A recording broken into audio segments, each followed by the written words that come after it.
Yo, what is up boys? Fishy here, and in today's video I'm going to be bringing you a new series where I attempt to do a water Nuzlocke in Pokemon Violet. So, for those of you who are not aware, a Nuzlocke is a set of self-imposed rules where in the world of Pokemon, where you can only catch one Pokemon. In this rule set, I'm going to be using one Pokemon of each evolution line, so I can only have one Quaxly, one Psyduck, one Arrokuda, any water type, and as soon as that Pokemon faints, it's dead forever. I can never use it again, and I'm basically going to try to get through the whole game only using water types and with the Nuzlocke rule in place. Alright, now with that explanation out of the way, let's get right into the video. So my journey first begins with a look into the legendary Pokemon Miraidon flying through the skies, ultimately taking a tumble down into the waves, which unfortunately it is not a water type, so it's gonna end up drowning. Just kidding. But here I am. I take a little wake up from my nap and check out the water type image I got going on. I got the blue hair, blue eyes, blue, like the purple tie, purple pants, just absolutely spitting image of a water type trainer. So Dr. Clavel, who is the director of the school, comes over and reveals all of the starter Pokemon to me. And I go through, I'm like, a green cat, a red crocodile, and a blue duck. I wonder which one could be the water type. I don't even need to see the names of them. I know it's Fuecoco and Sprigatito, but I literally do not need any further convincing that Quaxly is going to be my best friend through this entire run. And look at him here. He's just spraying water up in his pompadour and flipping it away. What a majestic creature. Honestly, could not ask for a better starter. So here I am, picking my little Quaxly as my boy. And he is indeed my favorite starter out of the three normally. So even if I wasn't doing a water type Nuzlocke, I would definitely be picking the man, the myth, the legend, the Quaxly himself. So I go in to change Quaxly's name. I am naming him Waterfowl for this run, both because of water typing and fowls the bird, but also spelling it like foul, like water polo or any other sport type of foul, just because I thought a little bit of wordplay could be a little fun. You know, can't make everything too normal. And Nimona, my rival, decides that she's going to choose the Fuecoco, which, I don't know about you, but I think a red crocodile is a fire type, so I should have no problem beating this thing in a battle. So Nimona and I decide to do a little bit of a tussle down here in her backyard. She's taking it a little easy on me because it's my first battle, but Nimona, you're ready to get smoked. She's not ready to catch this heat from my Quaxly. So I send him out. Quaxly gets all hyped up. She starts spitting some smack, saying like, I know this is your first battle. Nah, dude, for my first battle, I'm still gonna wipe the floor with you.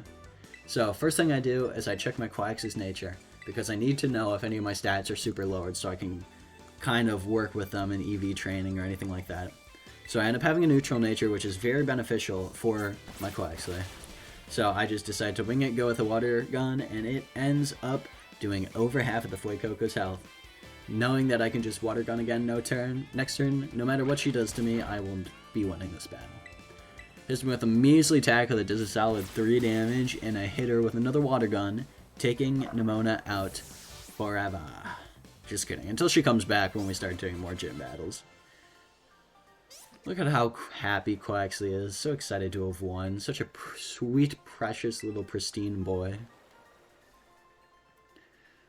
After I'm done absolutely wiping the floor with Nimona, she decides to take me out and teach me how to catch a Pokemon. But unfortunately, even though I love Lechonk, he is not a water-type Pokemon. So I'm going to have to go through and end this sad excuse for Bacon's life. I'm going to have to be turning him into Bacon, if you know what I mean. Hits me with the dollar store tackle, I eat it up, hit him with another water gun. Get some mad EXP points from this battle. He's not even trying to fight back anymore. He gave up as soon as he saw it was a water type being wielded by the majestic blue-haired water trainer. So I'm taking out Lechonk here.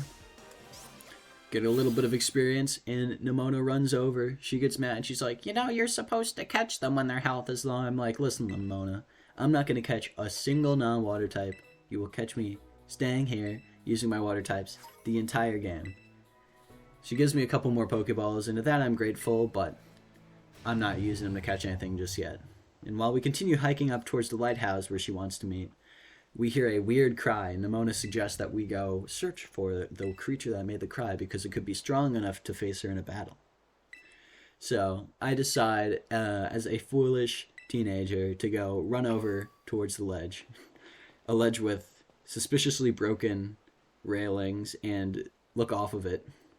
And what do I spy when I look off of this edge? Why, I spy myself a little bit of a Miraidon down there.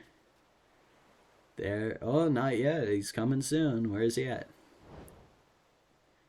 Oh my, there he is, getting confronted by some Houndooms. Normally these would be no match for Miraidon, but it seems as though he has lost a bit of energy from his tumble from the Great Crater. So, Miraidon, being the absolute goat that he is, just scares him off with a little bit of a yelp. But unfortunately, this also makes me lose my footing, and I plummet to the ground, and, you know, game over, Pokemon Violet done right there. Fortunately, my Rotom phone does save me, sticks to landing, so thank goodness for having that Rotom phone.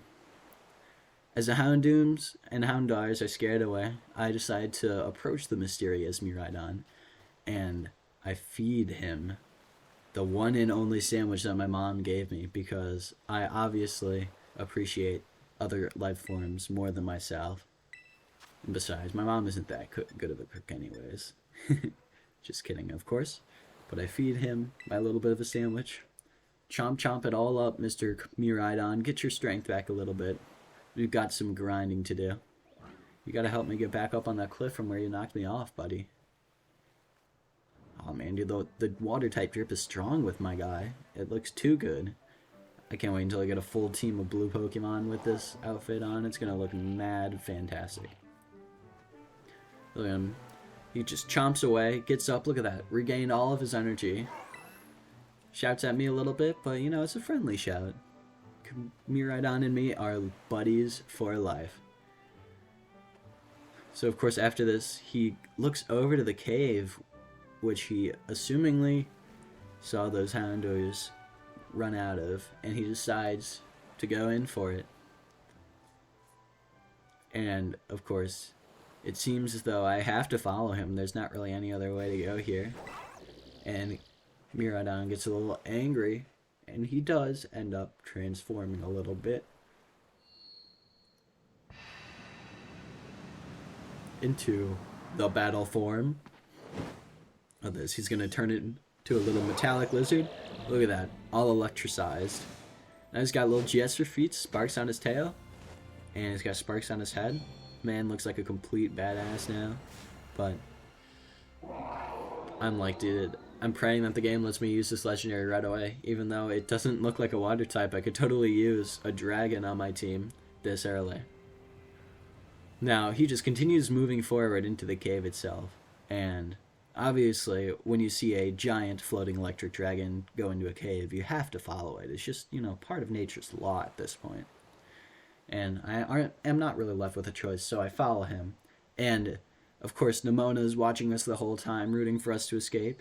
And, unfortunately, while Miraidon is too focused on leaving the cavern, a Houndoom sneaks up on us. And now Houndoom is a fire type, so I decide, you know what, I can take it on with my water type. My little Coax is going to wipe the floor with this guy. And as soon as I send him out, there's a grand error, as the Houndoom is in fact level 40 and I am a solid level 8. So I stare dumbfounded at the screen for a little bit. I'm like, dude, I'm so dead. But right as I try to attack and the Houndoom goes to crunch me, my Pokemon gets immediately recalled. So no one dies, it's fine, no deaths. And the Houndoom just screams at me, which catches Miraidon's attention. He looks very unhappy there, but he comes back to save me, knocks away the Houndoom, giving me enough space to gain some distance. And unfortunately, this Houndoom has a legion of Houndours behind him. He called on his whole pack. And Miraidon and myself, being overwhelmed by the small dogs, decide to take the quickest option out. We decide to end up escaping after Miraidon grabs me in one of the coolest animations of this entire game. Like, I'm just limping home his arm, and we're gonna go away. Nimona waves for Miraidon to come up, And Miraidon, of course, being a little dragon lizard guy, just hops up there with his boosters. Look at that. And I am safe. He saved me from the Houndours. And unfortunately, after expelling all this power to save me, Miraidon loses it and goes back into his less powerful ride form, which is unfortunately unusable in battle. So I can't just speedrun the game with an electric dragon while my water types chill in the back. While Nemona and I continue forward to the lighthouse, we meet a young boy named Arvin, who seems to have a mysterious connection with Miraidon. He even ends up knowing the creature's name. And it seems like this man and my cool new Electro Lizard buddy have a little bit of history together. And while I don't mind people having history with Pokemon, I'm not trying to see him abuse my man. And he also seems to have a little bit of daddy issues. Homie just goes out and say, "It doesn't matter who my dad is." And he seems to be bewildered by the form that Miraidon is, but you know, as far as I know, this is like the form that he's normally in, but Arvin lets me know that the battle form, which is the one he used in the cave, is actually Miraidon's true form, and that he can't use his true power while being limited like this. So, Miraidon tries to enter the lab, but unfortunately Arvin locked it away.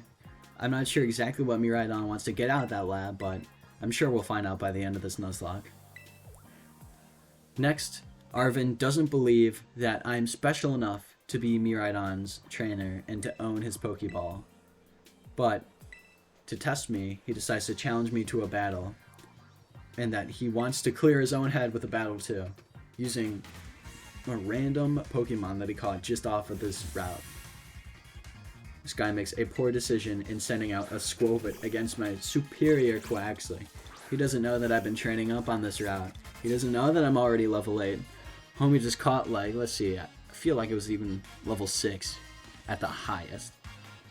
Level 5 even. Bro caught a level 5 Squovit and thought he could challenge my level 8 Quaxly. So I used one turn to set up a workup to boost up my attack and special attack damage. And I just eat a tackle from this thing. It is 3 levels below me. It's not doing anything against a Quaxly. So I hit him with the +1 water gun to the face. Takes him down to a 1/4 of a health. And I just secure the dub on this battle. Super easy, no challenge. I wish this first battle was a little more of a challenge, because Arvin is such a cool character and you only get to battle him a couple times. And this theme is an absolute banger, dude. Like, whenever I post my Wi-Fi battles for my Scarlet save file, I will be putting this music in the background. It is such a banger song. Now after that, Arvin relinquishes. He gives me Miraidon's Pokeball, and he actually seems quite happy to get rid of it. And Nemona decides to question him a little bit on why he has the mysterious Pokemon's ball, and he just dips. Arvin is not having any of it, and honestly, I can respect the grind set. So I finally reach the top of the lighthouse with Nemona, and she points me out to the wonderful academy that I will be spending the rest of my days at. And she shows off the many beautiful sights of this game, such as Unrendered Mountain number 1 and Unrendered Wetlands number 2. Just all this unrendered scenery that is supposed to be quote-unquote beautiful, but it does not look that great. And she's like, "Come on, we gotta go to the next town. Welcome to Paldea." And I get a little bit hyped because this part is kind of cool. I just wish that the graphics were a little better so it could actually look cool too, other than just feel cool. So this officially marks the start of my Pokemon Violet Water Nuzlocke. And if you guys enjoyed this first video, make sure to like and subscribe, because I'm going to be working on these Nuzlocke videos probably for the next couple months. Because let's be honest, a Nuzlocke takes a lot of time and effort, and editing these videos together and dubbing over them does too. So I'd really appreciate it if you guys showed some support and shared this video to a couple friends, you know. And overall, thank you for watching. Peace.